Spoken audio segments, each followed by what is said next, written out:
हरिओम सतनाम मां संप्रदाय की जय हो। आज अपन बात करेंगे सूंदरा के सूरमा ठाकुर भीम सिंह जी सोडा परमार की। एक ऐसा बिरले इंसान जिसको तत्कालीन मुख्यमंत्री मोहनलाल सुखाड़िया को कहना पड़ा कि जिंदा जूझार है। अब कुछ लोगों को जूझार की परिभाषा पता नहीं हो तो उनको ये बता दें। पुरातन व्यवस्था में जो गाय देश धर्म के लिए अपना सर्वोच्च बलिदान देता था उनको जूझार कहा जाता था। अब अपन शुरू करते हैं भीम सिंह जी की जो पूरी कीर्ति गाथा है वो आपके सामने रखते हैं। भीम सिंह जी का जन्म सूंदरा गांव में वीर सिंह जी के यहाँ हुआ था। बचपन से ही गो सेवा धर्मपरायण और हमेशा ही किसान जीवन जीने में ही अधिक रुचि रखते थे। बड़े होने के बाद पुलिस फोर्स ज्वाइन कर लिया और उस समय पुलिस फोर्स के हिसाब से वो सबसे बलिष्ठ और तगड़े पुलिसमैन थे। उनकी हाइट लगभग 7 फीट थी। ऐसे महान इंसान उन्होंने पुलिस सेवा में भी अपना पूरा योगदान दिया। कुछ समय बाद भारत और पाकिस्तान के बीच में 1965 का युद्ध छिड़ गया। उस समय पाकिस्तान की सेना म्याजलार तक आ गई थी और वहाँ पूरी घेराबंदी करती थी।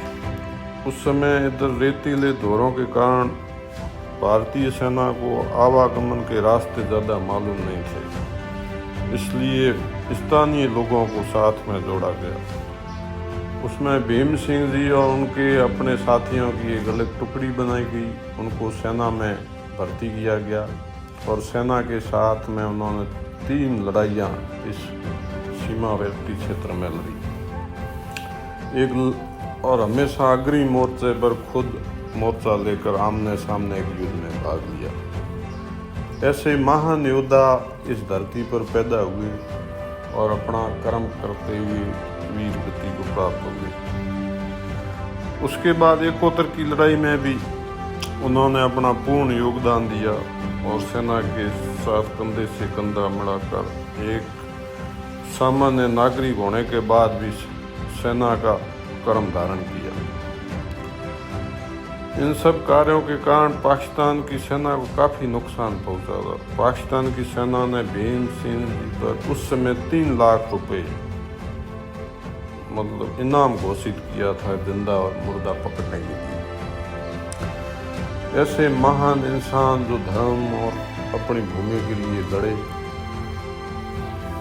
ऐसे लोगों को हमेशा अपने कर्मबंध होकर उनको प्रणाम और हमेशा अपने सुबह की दिनचर्या में याद करके ये अपना जीवन शुरू करना चाहिए। उसके बाद 65 और 71 की लड़ाई में कई हिंदू शरणार्थी परिवार वहाँ से इधर आने शुरू हो गई। तो यहाँ पर उनकी रहने खाने पीने की भयंकर समस्या थी। तो भीम सिंह जी ने खुद भारतीय प्रशासन को ये पत्र लिखकर अनुरोध किया था कि मुझे पाकिस्तान को सौंप दिया जाए, जो ये 3 लाख रुपए मिले जो ये पाकिस्तान से विस्थापित होकर आ रहे हैं इनको दे दिए जाए। लेकिन फिर भारत सरकार ने कहा कि हम व्यवस्था करते हैं। ऐसे महान लोग जो अपना बलिदान दे के भी लोगों की भलाई करना चाहते थे, ऐसे ठाकुर भीम सिंह जी थे। उसके बाद धीरे धीरे वहाँ से उनके वध की साजिशें रची जा रही थी। भारत सरकार ने उनसे अनुरोध किया कि आप ये जगह छोड़ दो और दूसरी जगह बदलाओ। भीम सिंह जी ने सीधे उत्तर में मना कर दिया, मैं अपनी भूमि नहीं छोड़ूंगा। जीवन पर्यंत सूंदरा गांव में रहे और वहीं से अपना महानिर्वाण प्राप्त किया। अब सबसे बड़ी बात यह, ऐसे महान योद्धा इस धरती पर हुए, लेकिन आज के समय में कम युवाओं को पता है कि भीम सिंह जी यहाँ इस धरती पर अवतरित थे। और बड़ी बात, जिस देश धर्म के लिए लड़े वो आज की सरकार भी भूल गई। उनके नाम से कोई सरकारी स्तर पर प्रोग्राम नहीं होता। पुलिस विभाग का सबसे पहला सर्व सम्मान उन्होंने लिया, लेकिन पुलिस विभाग भी कभी भी आप नहीं देख पाएंगे उनके सम्मान में कुछ कार्यक्रम या उनके लिए श्रद्धांजलि सभा भी रखता हो। ये है आज के राजा लोग जिनको हम नेता कहते हैं। ऐसे सूरमाओं को भी भूल गए तो फिर आम जनता का क्या है।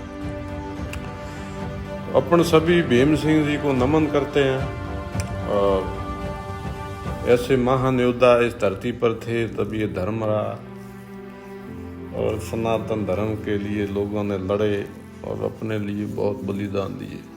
ये इस धरती की महानता है। नमन करो इस धरा को जिस पर भीम सिंह जी जैसे लोगों ने अवतरण लिया। हरिओम सतनाम नाथ संप्रदाय की जय हो।